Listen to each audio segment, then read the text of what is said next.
नमस्कार, RN news देख रहे हैं आप। मैं हूं आपके साथ पल्लवी सिंह। बुलेटिन की शुरुआत करेंगे अमेठी से, जहां सपा नेता गुंजन सिंह का दबंगई का एक वीडियो सामने आया है। इसमें सपा नेता गुंजन सिंह ने दबंगों के साथ मिलकर दलित के मकान को जेसीबी से गिरा दिया है। यही नहीं बल्कि विरोध करने पर दलित के परिवार को जान से मारने की धमकी भी दी गई और सपा नेता की गुंडई का ये वीडियो सोशल मीडिया पर जमकर वायरल हो रहा है। उधर इस मामले में पीड़ित दलित ने थाने में शिकायत भी दर्ज की है।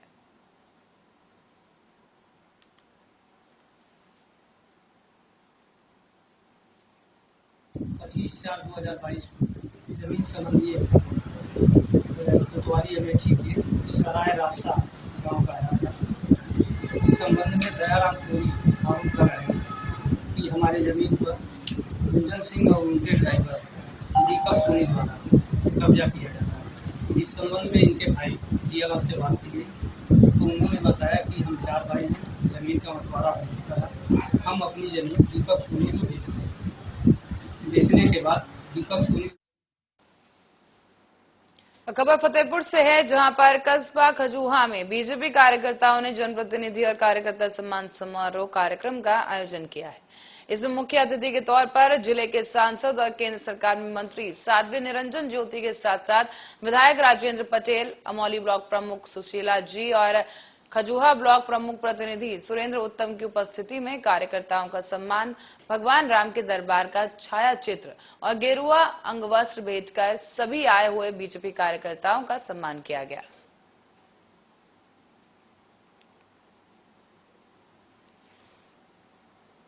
तो एक कार्यकर्ता हूँ और कार्यकर्ताओं के बीच जाने के बाद मुझे खुद ही आनंद आता है, ठीक है ना। मैं अपने को हमेशा कार्यकर्ता के रूप में ही ईश्वर से प्रार्थना करती हूँ, मैं कार्यकर्ता ही बनी रहूँ। और कार्यकर्ता एक ऐसा होता है कि रात दिन मेहनत करता है। और आप देख रहे हैं कि अभी जो 19-22 का चुनाव हुआ है, कोई कल्पना कर रहा था, विपक्ष तो कह रहा था, समाजवादी कह रहे कि हम 400 सीटें लेकर के आएंगे, लेकिन जनता तो मन बनाए बैठी थी ना, और वो जनता को लाभ मिला। अब कल्पना करिए, इस जिले में प्रधानमंत्री भी दिया, लेकिन क्या स्थिति थी जिले की। आज मैं ये कह सकती हूँ कि जब हम 25-24 में जाएंगे तो हर गांव में पानी होगा। सबसे बड़ी समस्या व्यक्ति की पानी की है, स्वास्थ्य की है, और मैंने इन चीजों पर फोकस। और अयोध्या में जिला प्रशासन के बीकापुर क्षेत्र में मंदिरों और मस्जिदों से लाउडस्पीकर उतरवा दिए गए हैं। इस मौके पर उप जिलाधिकारी और क्षेत्र अधिकारी समेत पुलिस भी मौजूद रही। और आपको बता दें कि हनुमान मंदिर और मस्जिदों से लाउडस्पीकर को उतरवाया गया है। तस्वीरें आपको दिखा रहे हैं जहां पर पुलिस मौजूद है और इस दौरान कार्रवाई की जा रही है और अराजक तत्वों को भी ध्यान में रखते हुए यहां पर कार्रवाई की गई और तमाम सुरक्षा बल मौजूद है और इसी बीच लाउडस्पीकर को उतरवाया गया है।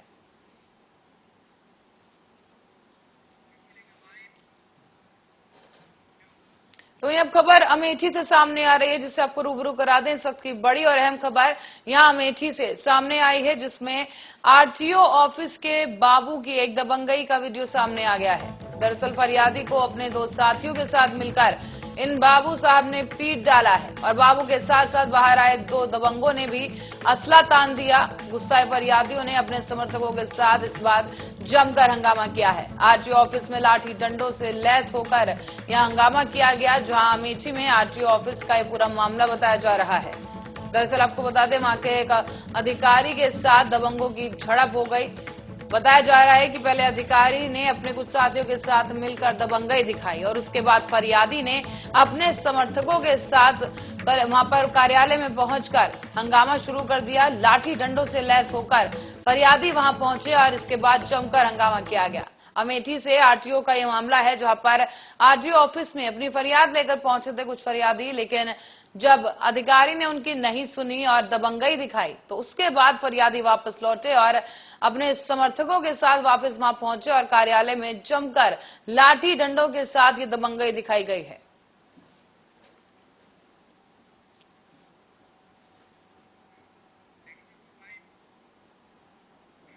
तो उत्तर प्रदेश के गाजियाबाद में स्कूली बस में बैठे बच्चे की दुर्घटना में मौत हो गई है और इसके बाद से अब हरदोई में आरटीओ प्रशासन ने बसों की जांच पड़ताल शुरू कर दी।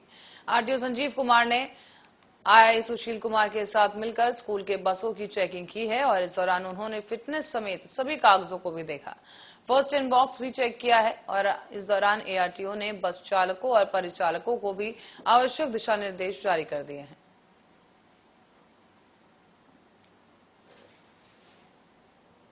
अब कम हो गया है, पुनः स्कूल जो है खुल गए हैं, काफ़ी बच्चे अब आने शुरू कर दिए हैं।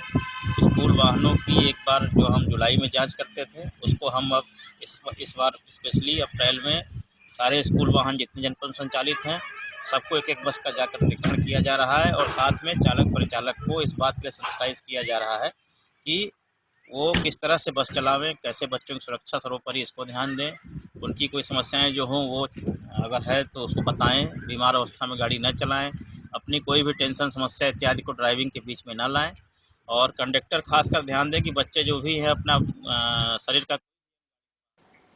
अब बढ़ेंगे अगली खबर की ओर। फतेहपुर के विकासखंड देवमई ब्लॉक में प्राथमिक विद्यालय मुरारपुर में मंगलवार की स्कूल में रेडीनेस प्रोग्राम चहक के अंतर्गत नवीन नामांकित बच्चों के माता पिता और अभिभावकों के साथ कार्यशाला आयोजित की गई। यहां पर अभिभावकों को प्रधानाध्यापिका गीता यादव द्वारा रेडीनेस कार्यक्रम के तहत चहक प्रोग्राम की जानकारी दी गई है। यहां बताया गया कि प्रोग्राम प्राइमरी स्कूल में पहली कक्षा में दाखिला लेने वाले बच्चों के लिए है, क्योंकि जब पहली बार बच्चे स्कूल आते हैं तो वो स्कूल से ही जुड़ाव नहीं महसूस कर पाते, लेकिन स्कूल की तैयारियां, संबंधित गतिविधियां और क्रियाकल्प भी करवाते हैं और इसके दौरान बच्चे स्कूल के प्रति तैयार हो सके, उनका स्कूल से जुड़ाव हो सके, इसको लेकर ही ये पूरा कार्यक्रम आयोजित किया गया था।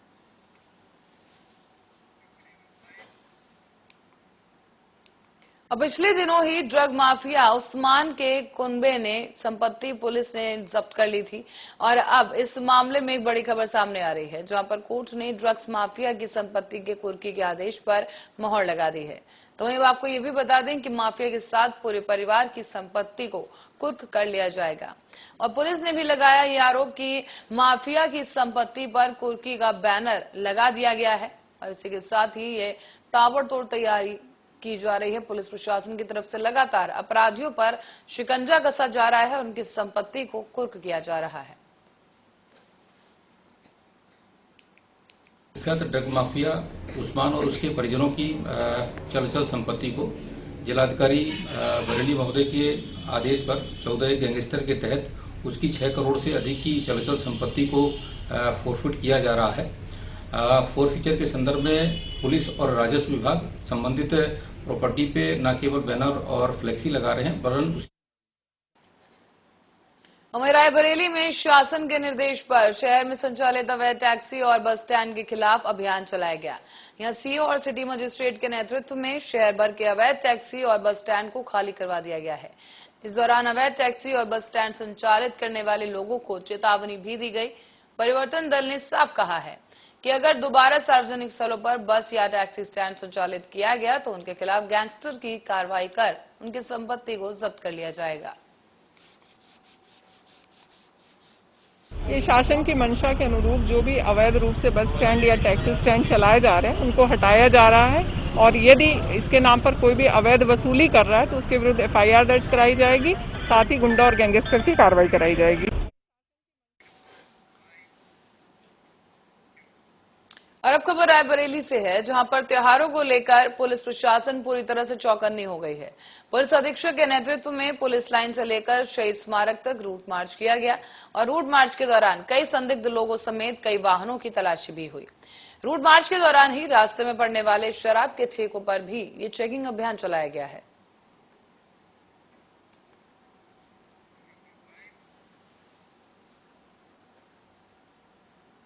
और रायबरेली से एक अजीब और गरीब मामला सामने आया है। यहाँ पर एक युवक अपने ही परिवार के साथ अपनी पत्नी को ससुराल से लेने गया तो पत्नी के मायके वालों ने पति समेत मां और भाई की जमकर पिटाई कर डाली। आपको बता दें कि पत्नी के मायके में पति पत्नी में विवाद हो गया, जिसके बाद पत्नी के परिजनों ने लाठी डंडा और पिस्टल की बाट से मारने की बात कही। आपको बता दें कि इस घटना में भाई गंभीर रूप से घायल हुआ है, जबकि घायल भाई को इलाज के लिए अस्पताल में भर्ती करा दिया गया। जब सारा मामला शांत हो गया कि नहीं भेजना है आपको लड़की, तो भाभी हमारी जाने लगी। तो हमारी माता जी दूर बैठी थी, मम्मी ने कहा हमारी बातचीत कर लेंगे आप। पूरी फैमिली गए थे जी, हम हमारे भैया और माता जी हमारे।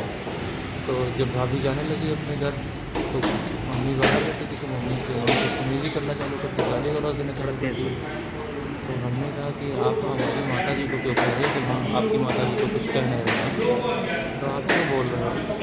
तब तक उनके भाई आए और उन्होंने कहा कि तुम मेरी दीदी से क्या बदतमीजी कर रहे हो। हमने कहा गाली गलौज दे रहे हैं हमारी माँ को, बस यही रोक रहा हूँ, आप लेकर घर जाइए, जब बातचीत से मामला शांत हो रहा दो।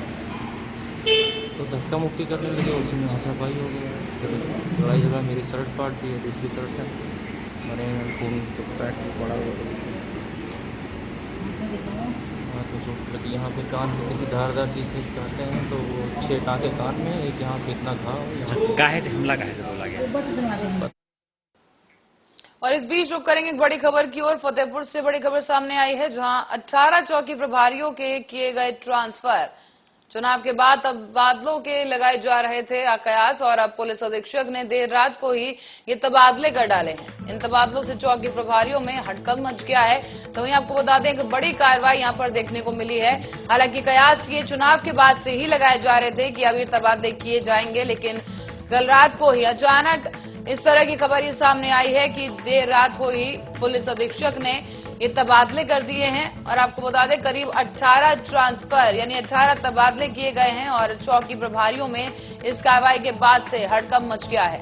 दरअसल आपको बताते चलें कि फतेहपुर से खबर सामने आई है, जहां पर 18 तबादले किए गए हैं, और काफी बड़े तबादले यहां पर देखने को मिले हैं, जहां 18 चौकी प्रभारियों के ट्रांसफर कर दिए गए। देर रात को इस कार्रवाई के बाद से अधिकारियों में भी हड़कंप है, और इसी के साथ साथ कयास पहले से ही लगाए जा रहे थे कि तबादले किए जाने हैं, लेकिन देर रात को ही 18 चौकियों के तबादले किए गए हैं। यहाँ पर पुलिस अधीक्षक ने देर रात की ये कार्रवाई।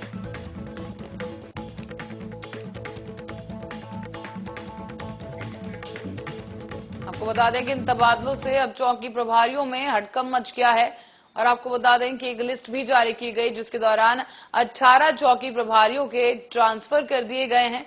चुनाव के बाद ही हालांकि तबादलों को लेकर कयास लगाए जा रहे थे, और अब देर रात को ये बड़ी कार्रवाई को अंजाम दिया गया, जहां पर 18 चौकी प्रभारियों के ट्रांसफर कर दिए गए हैं। फतेहपुर से एक खबर सामने आ रही है, जहां पर एक लिस्ट जारी भी की गई है, जिसमें 18 नाम चिन्हित किए गए हैं, जिनके तबादले किए गए हैं। 18 चौकी प्रभारी हैं यहाँ पर।